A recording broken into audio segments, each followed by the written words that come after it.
13 when I realized the man I called Dad wasn't looking at me like a daughter anymore. It started with small things. The way he'd linger in doorways when I was changing. How his hugs lasted too long, his hands sliding lower down my back. The compliments that made my skin crawl. "You're becoming such a beautiful young woman," he'd say, and my mom would smile like it was sweet. But there was something in his eyes that made me want to disappear.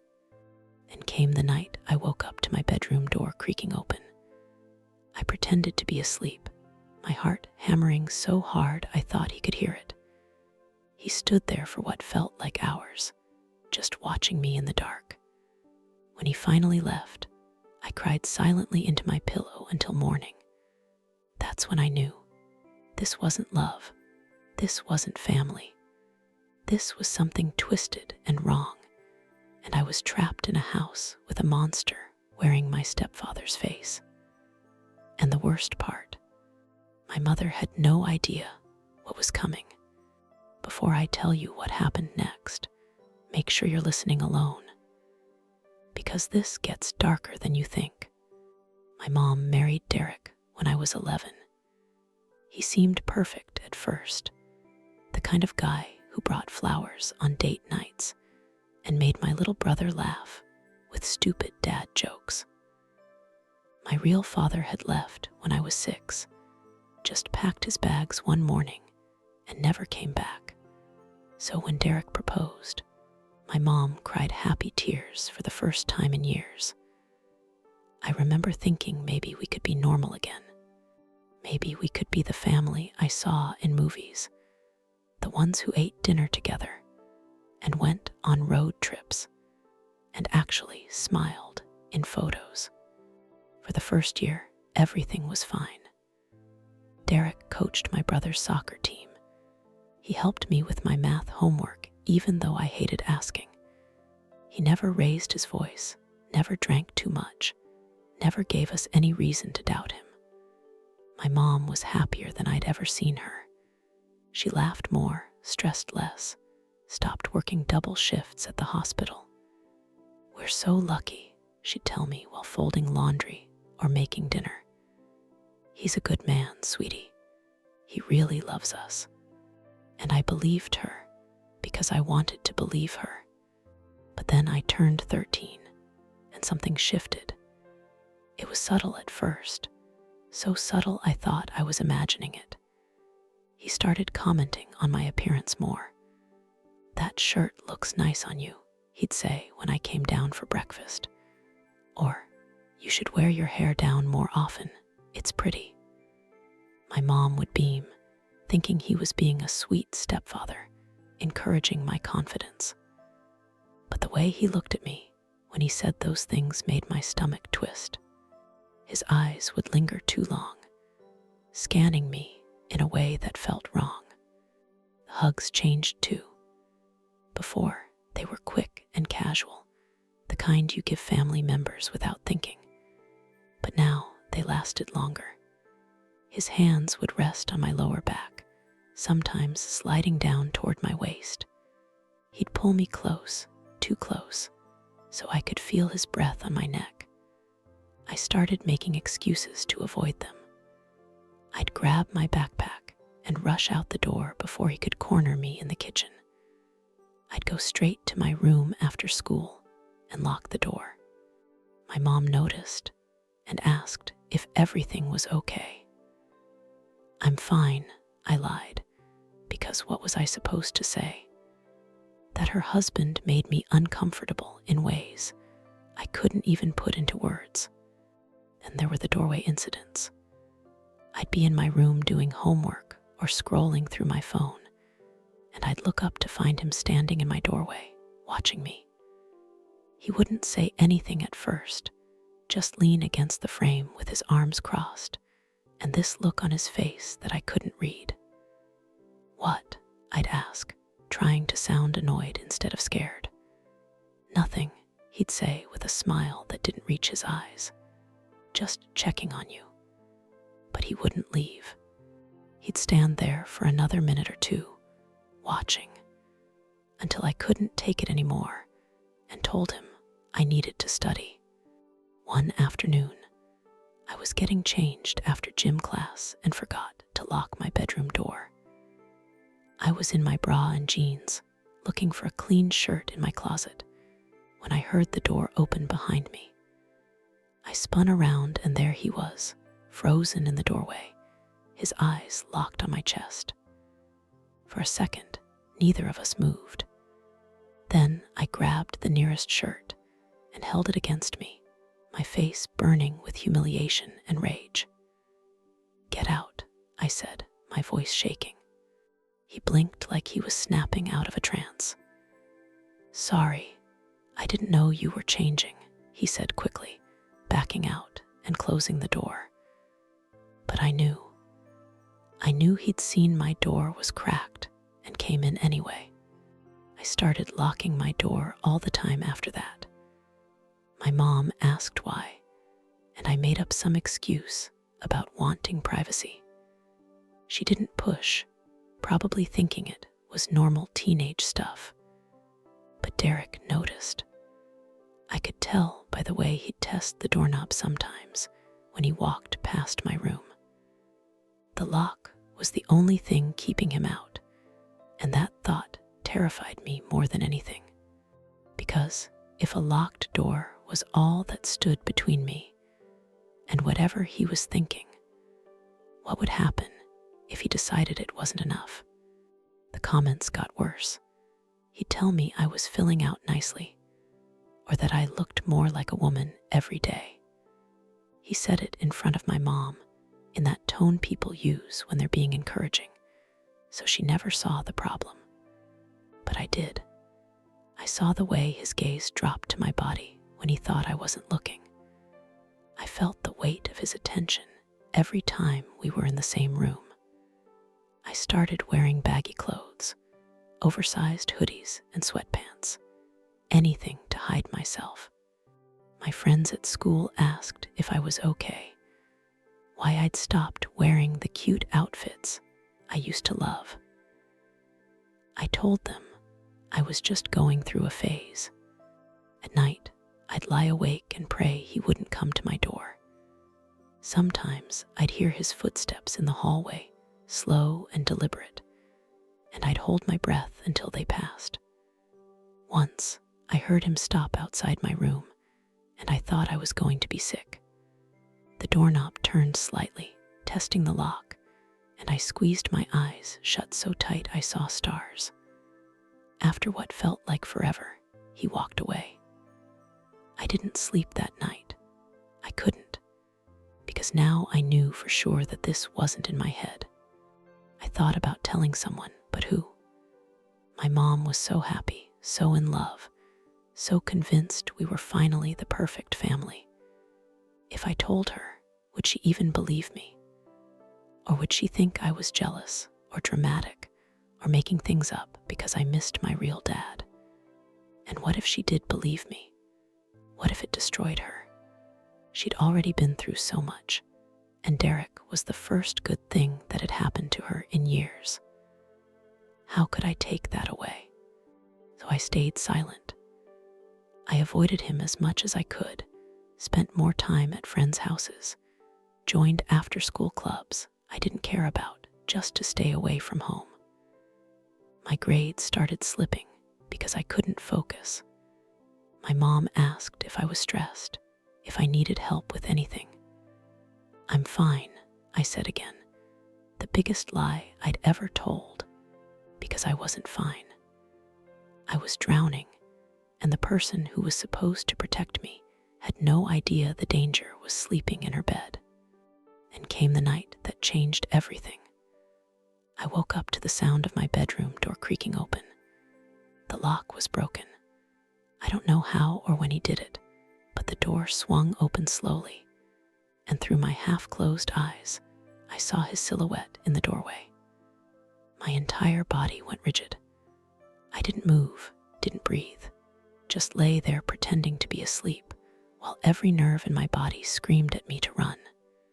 He stepped inside. I could hear his breathing, slow and steady, as he walked closer to my bed.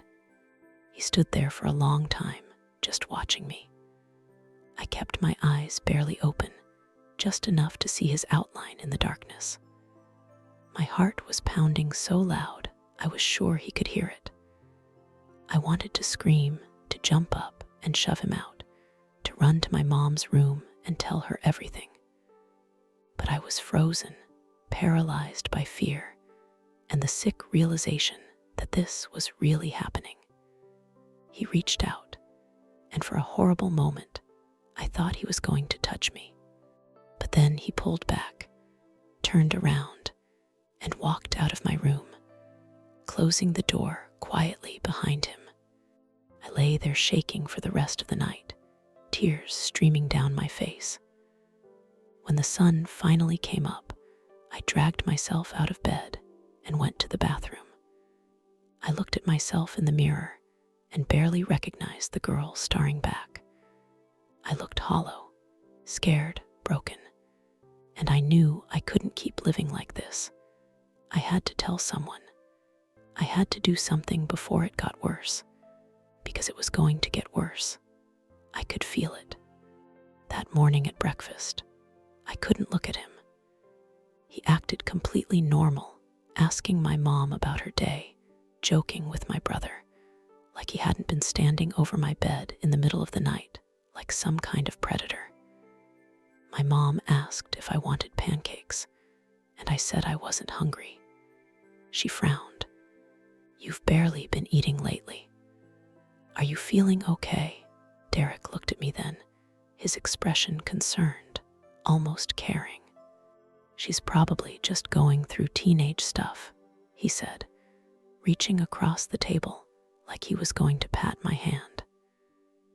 I jerked away before he could touch me. My mom's frown deepened. "What's going on with you?" she asked. I wanted to scream the truth right there, but my little brother was sitting next to me, oblivious and happy, eating his cereal. I couldn't do it, not yet. "Nothing," I said quietly. "I'm just tired." Derek smiled at me, that same smile that used to seem kind, but now made my skin crawl. "You should get more sleep," he said. And I knew, looking into his eyes, that he was daring me to say something, daring me to tell. But I didn't, not that day. I decided to tell my school counselor.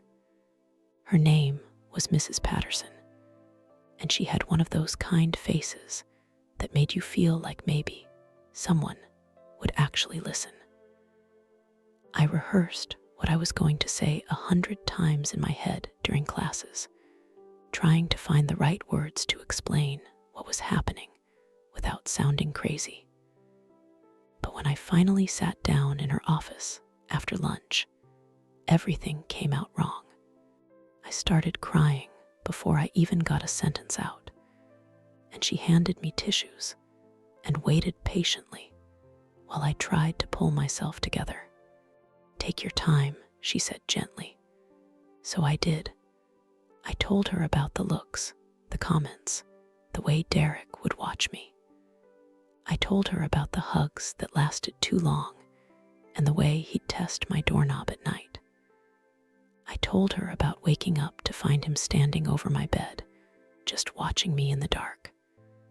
By the time I finished, I felt empty, like I'd poured out something poisonous that had been festering inside me for months.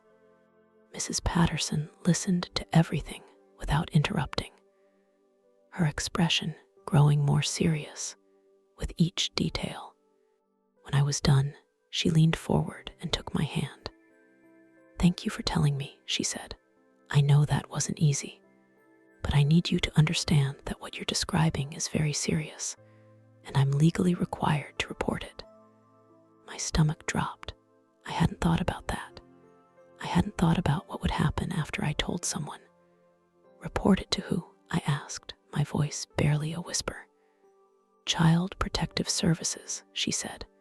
"They'll investigate and make sure you're safe." Safe. The word felt foreign, like something from another language I didn't speak anymore. I went home that day knowing everything was about to explode. Mrs. Patterson had assured me that CPS would be discreet, that they'd interview my mom and Derek separately, that they'd figure out the truth. But all I could think about was Derek's face when he found out I'd told. Would he deny it? Would he convince my mom I was lying? Would he hurt me? The questions spiraled through my mind as I walked through the front door and went straight to my room without saying hello to anyone. 2 days later, a social worker showed up at our house. Her name was Linda, and she had a clipboard and a tired smile that told me she'd seen worse things than whatever was happening in our home. She asked to speak to my mom first, alone, and I watched through my bedroom door as they sat in the living room talking in low voices. My mom's face went from confused to shocked to angry in the span of about 5 minutes. I heard her say my name, her voice rising. That's impossible. Derek would never. When it was my turn to talk to Linda, I sat on the couch with my hands folded in my lap and repeated everything I'd told Mrs. Patterson. Linda took notes, asking clarifying questions in a neutral tone that made it hard to tell what she was thinking. "Has he ever touched you inappropriately?" she asked. I shook my head. "Not really, just the hugs, and standing over my bed that one time." She wrote something down.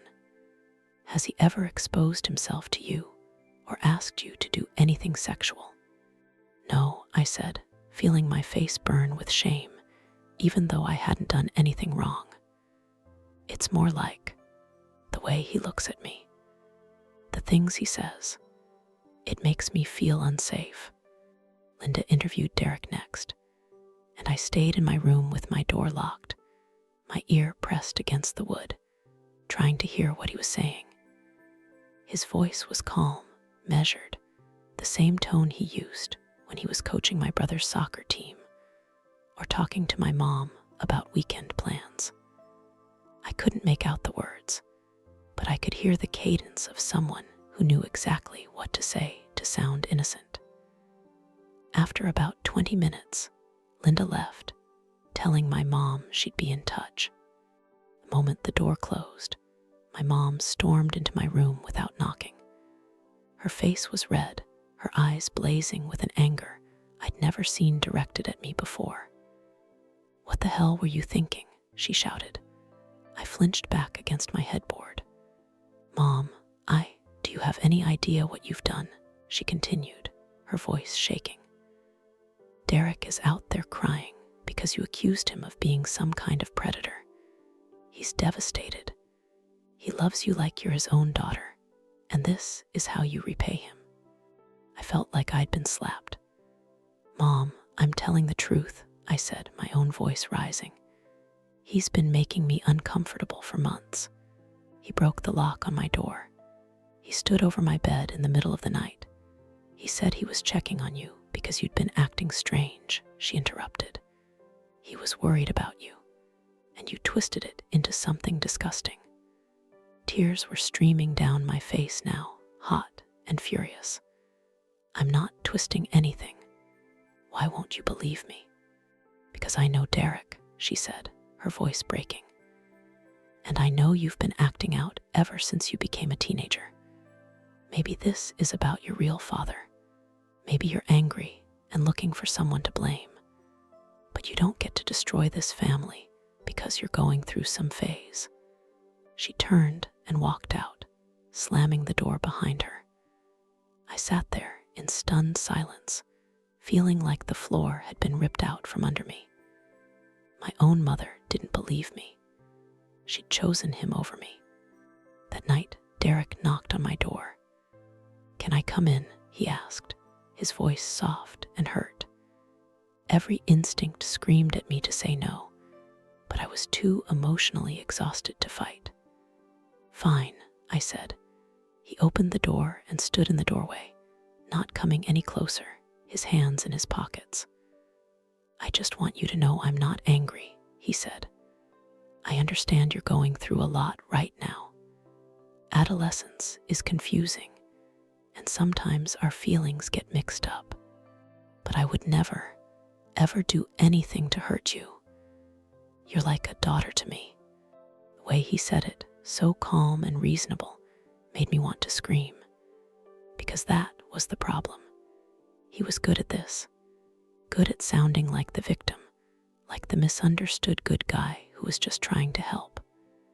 "I know what I saw," I said, my voice cold. "I know how you look at me," he sighed, like I was being difficult. "I think maybe you're misinterpreting things because of your past," he said. "Losing your father at such a young age, that can create trust issues. But I'm not him. I'm not going to leave you.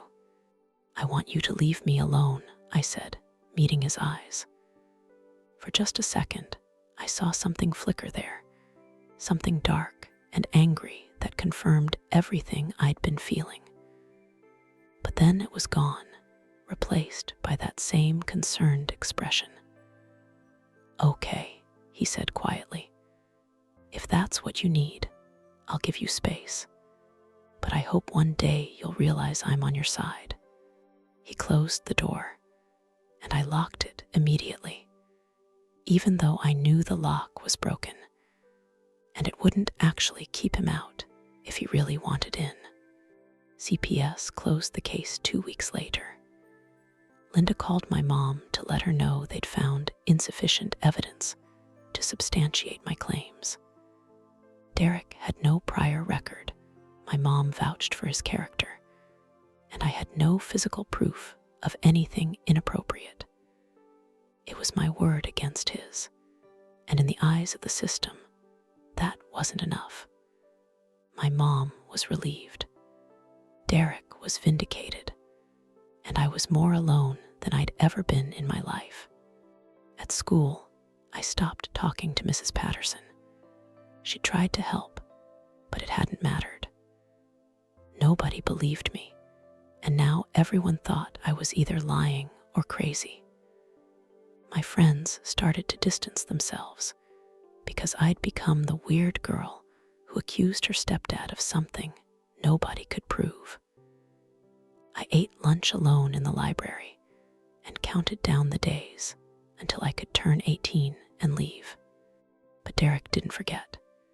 He was more careful now, more subtle, but the looks didn't stop. If anything, they got worse because now he knew he could get away with it. He knew my mom would never believe me, that CPS wouldn't do anything, that I had nowhere to go and no one to turn to. So he'd smile at me across the dinner table, that knowing smile that said he'd won. And I'd sit there choking down my food, feeling like I was slowly suffocating in a house that was supposed to be my home. One night, a few months after the CPS investigation, I woke up to my door opening again. This time, I didn't pretend to be asleep. I sat up and turned on my bedside lamp, and there he was, standing in my doorway in his pajamas. We stared at each other for a long moment. "What do you want?" I asked, my voice surprisingly steady considering my heart was trying to beat out of my chest. "I heard a noise," he said. "I wanted to make sure you were okay." "I'm fine," I said. "Get out." He didn't move. "You know, you've made things very difficult for me," he said, his voice different now, harder. "Your mother thinks you're going through some rebellious phase. She feels sorry for you. But I know what you're really doing. You're trying to come between us." I pulled my blanket up higher, suddenly very aware that I was wearing just a tank top and shorts. "I'm not trying to do anything except stay away from you," I said. "That's all I want." "That's not all you want," he said, taking a step into my room. "You want attention. You want to feel special. And when I didn't give you the kind of attention you wanted, you decided to punish me." My blood ran cold. "That's not true," I said, my voice shaking now. "You know that's not true," he smiled, but it wasn't friendly. It was the smile of someone who knew they had all the power. "It doesn't matter what's true," he said. "It matters what people believe, and they believe me." He turned and walked out, closing the door behind him. I sat there trembling, tears streaming down my face, and for the first time, I realized he wasn't just some creep making me uncomfortable. He was dangerous. He knew exactly what he was doing, and he was enjoying it. The fear, the power, the control, he got off on it, and there was nothing I could do to stop him. I started planning my escape, not physically running away, because I knew that would make things worse and probably get me dragged back home by the cops. But mentally, emotionally, I built a wall between myself and that house. I stopped coming down for family dinners, making excuses about homework or not feeling well. I got a part-time job at a coffee shop on weekends and started saving every penny. I researched college scholarships and student loans, calculating exactly how much money I'd need to leave the second I turned 18. It became my lifeline, the only thing that kept me going. Just 4 more years, I'd tell myself. You can survive 4 more years. But Derek wasn't done with me. He'd gotten a taste of the power he had, and like any predator, he wanted more. The visits to my room became more frequent, always with some excuse. He'd bring me laundry that my mom had folded, even though my room was the last one in the hallway, and it didn't make sense for him to be the one delivering it. He'd ask if I needed help with homework, standing too close while I sat at my desk, his hand resting on the back of my chair. Once, he picked up a strand of my hair and said, "You should wear it down more often." I jerked away so hard, I nearly fell out of my chair. My mom noticed that things were tense between us, but she interpreted it completely wrong. She thought I was being a difficult teenager, punishing Derek for not being my real father. "You need to give him a chance," she'd say. "He's trying so hard, and you're so cold to him. It's not fair." What wasn't fair was that I had to live in constant fear, while everyone around me acted like I was the problem. My little brother worshipped Derek, followed him around like a puppy, completely oblivious to what was happening right under his nose. Sometimes I wanted to shake him and scream, "Don't you see? Can't you feel that something's wrong?" But he was just a kid. He didn't know. Things escalated the summer I turned 15. My mom had to go on a week-long nursing conference in another state, and she almost didn't go because she was worried about leaving me and my brother. "Derek will be here," she kept saying, like that was supposed to be reassuring. "He can handle things for a week." I begged her to let me stay at my friend Jess's house instead, but she said no. "You're part of this family, and families stick together," she said firmly. "Besides, it'll be good for you and Derek to spend some time together. Maybe you'll finally see what a good man he is." The first night she was gone, I locked my door and pushed my dresser in front of it. I'd been planning this for days, figuring out the logistics of how to barricade myself in. I knew Derek had the key to the broken lock, or maybe he'd just removed it entirely. I wasn't sure.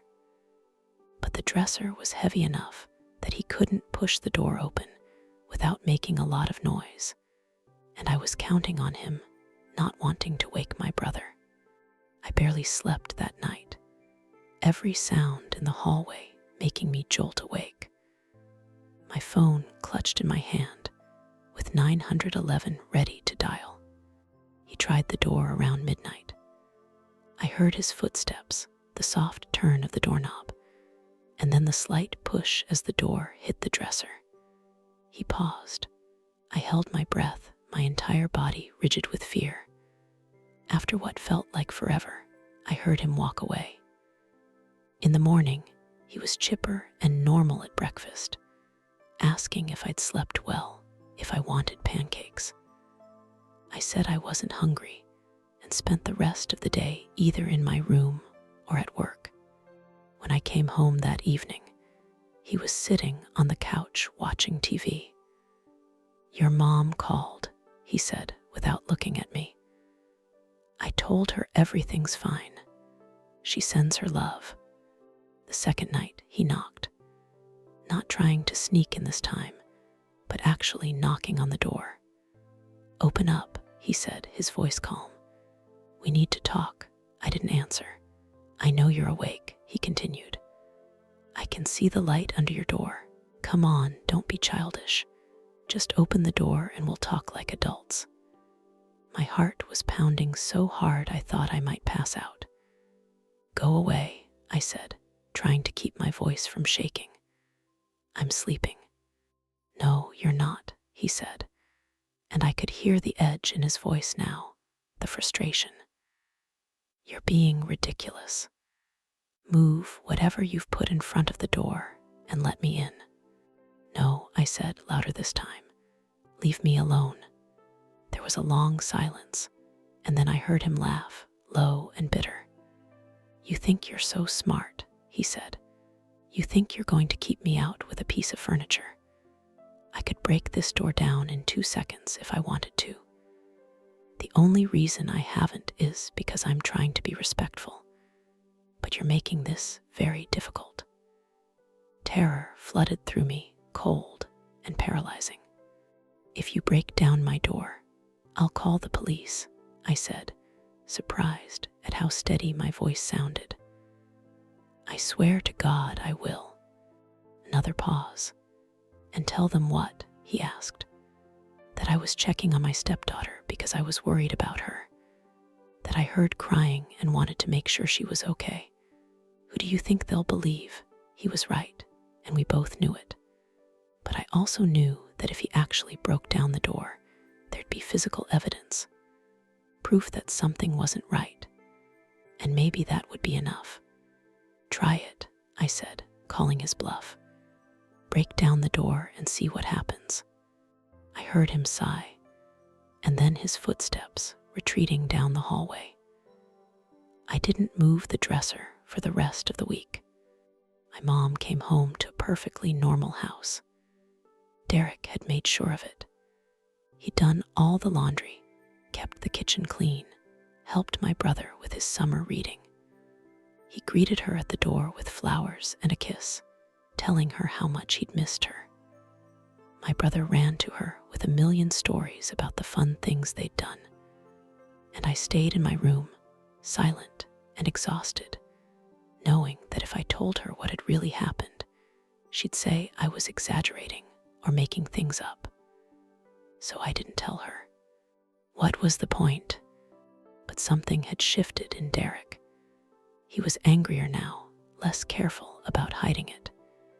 He'd make comments under his breath when my mom wasn't listening, little digs that were designed to remind me he had power over me. "You look tired," he'd say with a smirk. "Not sleeping well," or "Your mom was asking why you're so withdrawn lately.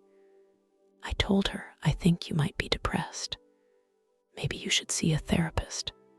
He was gaslighting me, trying to make everyone think I was unstable, so that if I ever did speak up again, nobody would believe me. I did start seeing a therapist, actually. Not because Derek suggested it, but because I was genuinely falling apart. My school counselor, Mrs. Patterson, helped me set it up through a program that didn't require parental consent. The therapist's name was Dr. Chen, and she was the first person who truly listened without judgment. I told her everything, holding nothing back, and she believed me. She didn't try to rationalize Derek's behavior or suggest I was misunderstanding things. She just believed me. And that validation, that simple act of being heard, saved my life.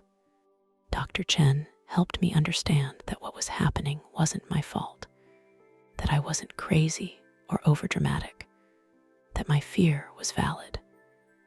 She taught me coping mechanisms and safety strategies. She also explained that legally, without physical abuse or explicit sexual contact, it was nearly impossible to remove me from the home. The system wasn't designed to protect kids from emotional abuse or grooming until it was too late. But she promised me that I wouldn't have to face this alone, that she'd be there every week to help me survive until I could get out. I made it through the next 3 years by sheer force of will. I threw myself into school, earned straight A's, joined every club and activity I could find. I was never home, and when I was, I stayed in my room. Derek continued his visits, his comments, his reminders that he was in control. But I stopped reacting. I built a fortress around myself, cold and impenetrable, and refused to give him the satisfaction of seeing me scared. My mom thought I was depressed. My brother thought I was mean. And Derek knew exactly what I was doing, and it made him furious. The week before I left for college, he cornered me in the kitchen. It was early morning, before anyone else was awake. I was making coffee, and suddenly he was there, blocking the doorway. "You think you're getting away," he said quietly. "You think going to college is going to change anything, but you're wrong. You'll be back for holidays, for summers, and I'll be here waiting." I looked him dead in the eye, and for the first time in years, I smiled. "I'm never coming back," I said. "The moment I leave, you lose, and you know it." His jaw clenched. For a second, I thought he might actually hit me. But then my mom's footsteps sounded on the stairs, and he stepped back, his expression shifting instantly to pleasant and mild. "Good morning," he said to her as she entered the kitchen. "I was just telling your daughter how proud we are of her for getting into college." My mom beamed. "We are so proud," she said, hugging me. I stood there stiff in her arms, looking at Derek over her shoulder. He smiled at me, that same knowing smile, and mouthed 2 words: "See you." I left for college and never looked back. I didn't come home for Thanksgiving or Christmas, making excuses about work and study groups. My mom was hurt, but she didn't push. My brother called sometimes, confused about why I'd become such a stranger. I wanted to tell him the truth, to warn him in case Derek ever started looking at someone else the same way he'd looked at me. But what could I say? He still thought Derek was a hero. Everyone did. Years later, I got a call from my mom. She was crying, her voice shaking with a kind of devastation I'd never heard before. Derek had been arrested. Another girl, a friend of my brother's who'd been staying over for the summer, had reported him. This time, there was evidence, text messages, photos, things that couldn't be explained away or denied. The police had searched his computer and found more, years' worth of images and videos of girls my age. Some of them were of me, taken through my bedroom window with a telephoto lens. I hadn't known. All those years, I thought the worst of it was the looks and the visits. But he'd been documenting me, violating me in ways I hadn't even imagined. My mom couldn't stop apologizing. "I didn't know," she kept saying. "I should have believed you. I should have protected you. I'm so sorry." I wanted to feel vindicated, to feel like I'd finally been proven right. But all I felt was empty, because what did it matter now? I'd lost years of my life to fear and trauma. I'd lost my relationship with my mom and my brother. I'd lost the ability to trust anyone fully, to let anyone get close without wondering what they really wanted. Derek was going to prison, yes, but I was already serving a life sentence. I forgave my mom eventually, though it took time. She's in therapy now too, dealing with her own guilt and trauma. My brother reached out to apologize for not seeing what was happening, for not believing me when I tried to tell him years later. We're rebuilding, slowly, carefully. But Derek left scars on all of us that will never fully heal. He took something from me that I'll never get back. The feeling of being safe in my own home, the ability to trust without question, the innocence of believing that the people who are supposed to love you will actually protect you. I'm 24 now, living across the country, building a life that's mine. I'm in a relationship with someone kind and patient, someone who knows my story and loves me anyway. I'm working on a degree in social work, planning to specialize in helping kids who have been through what I went through. I want to be the person I needed when I was 13 and terrified and so completely alone. Some days are harder than others. Sometimes I still wake up in the middle of the night, my heart racing, convinced I hear footsteps in the hallway. But I'm healing. Slowly, painfully, but healing nonetheless. And if my story helps even one person recognize the signs, believe a child who's trying to tell them something's wrong, or find the courage to get out before it's too late, then maybe it was worth it. Maybe all that darkness can create a little bit of light for someone else. That's what I tell myself anyway. That's how I survive.